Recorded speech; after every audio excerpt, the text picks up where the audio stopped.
இன்றைய புனிதர் வியாகுல அன்னையின் புனித கபிரியேல். இவர் உலக நோக்குடையவராய் இருந்தார். ஒவ்வொரு நாளும் திருப்பலிக்கு செல்வார், ஜெபமாலை ஜெபிப்பார். மாசற்ற மரியா மீதும் ஆண்டவரது பாடுகள் மீதும் திவ்ய நற்கருணை மீதும் இவருக்கு அதிக பக்தி இருந்தது. கடவுள் இவருக்கு பொல்லாத நோயை அனுப்பினார்.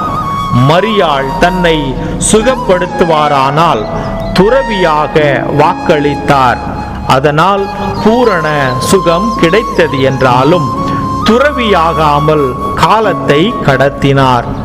மாதா திரும்பவும் புதுமையாக அவரை அழைக்க நேர்ந்தது.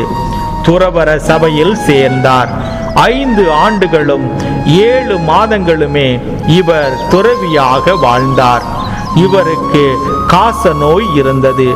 சிலுவையில் அறையப்பட்ட இயேசுவின் படத்தையும் வியாகுல அன்னையின் படத்தையும் நெஞ்சில் வைத்து வானத்தை நோக்கி கண்களை உயர்த்தி, ஓ என் அன்னையே, துரிதமாக வாரும் என்று சொல்லி இவர் உயிர் விட்டார்.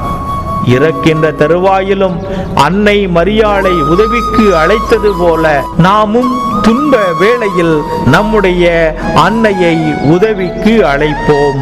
இறை ஆசீர் உங்கள் உள்ளத்தையும் இல்லத்தையும் நிரப்புவதாக. ஆமேன்.